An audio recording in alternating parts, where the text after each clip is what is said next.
everybody, welcome back to the shop. Saturday, so it's another Saturday short. Today I want to continue my little talks I've been doing about found lumber, free lumber, to continue. Lumber prices are still crazy. I was in the Home Depot the other day and they were selling sheets of plywood for $87 and a piece of 8-foot 2x4 was literally $9. I hear they're going down, but I haven't seen it yet. So we're still struggling. You want to do your crafts, you want to do your hobby, you got to find a way to get some lumber. So here's another way to get some free lumber. How would you like to have pieces like this? Are you somebody that makes projects out of pieces of lumber like this? These are two 18-inch long, half-inch pieces of pine.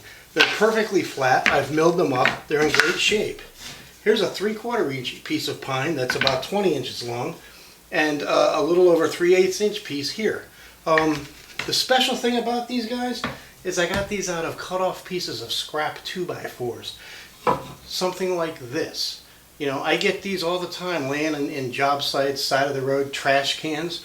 You know, this is a cutoff. This is something somebody throws away. This one has a couple of nails in it, so I got to be careful there.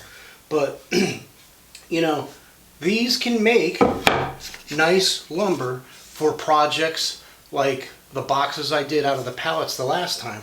These would be good for boxes like that, but let's say you need 3/4 inch lumber. Generally, you're not going to get 3/4 inch lumber out of a pallet. The pallet tops are usually just over a 1/2 inch thick. By the time you mill them, you're at 3/8. 2x6s. Here's a cutoff of a 2x6. This is going to get me a nice piece of lumber. These cutoffs are found pretty easily, guys. You can find these almost anywhere, especially if you're in a area that's booming where there's a lot of building going on right now, because as crazy as it is, we're building houses like crazy even though the lumber is expensive. So this is something that I think will work. Let's go downstairs and I'll show you how to mill these things up. This is going to be table saw only. I know guys have bandsaws, you guys have other ways to do this, but the first tool beginners generally get is the table saw, so I'm going to show you how to do this at the table saw. So let's go down and check it out.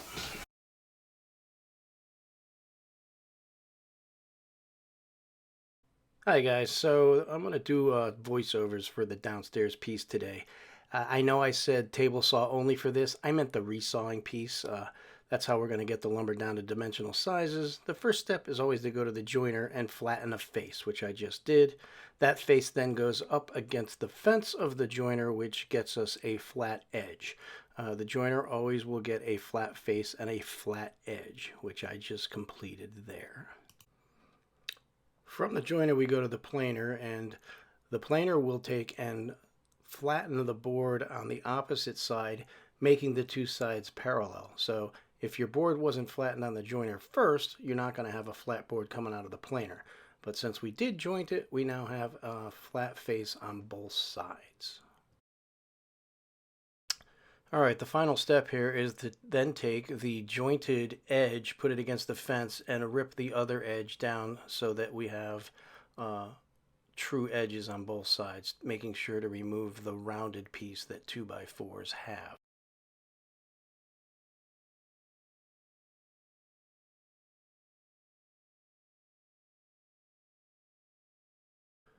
From here we make a series of cuts, resaw. You notice the blade is fairly high here. I have it just over half the thickness of the 2x4, and I'm using my setup blocks here at 3/4 of an inch to get myself a 3/4 of an inch piece of lumber.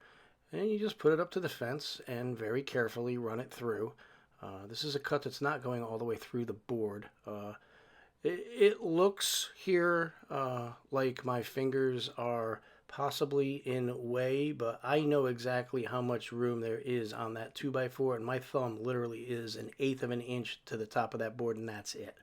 Then you flip it over, keeping the same side to the fence, and go through a second time. And here you're going to notice I'm now going to use the push stick because we are going to have a piece break off here, and I want to make 100% sure my hands are farther away from the blade and everything is safe. And the cut just pushes through. I actually don't have an outfeed table yet. I have one of those stands set up back there, so that board was secure past the table saw. Unfortunately, that was slightly out of camera view there. as is my head, which again, most of you can comment and say you look good with your head cut off. Part of me being the guy doing the cutting, the guy doing the talking, and the guy doing the camera work. I sometimes, especially around the power tools, pay more attention to the power tools than I do the actual camera, and occasionally I'll chop the top of my head off. I think you're more interested in what's going on down there by the blade.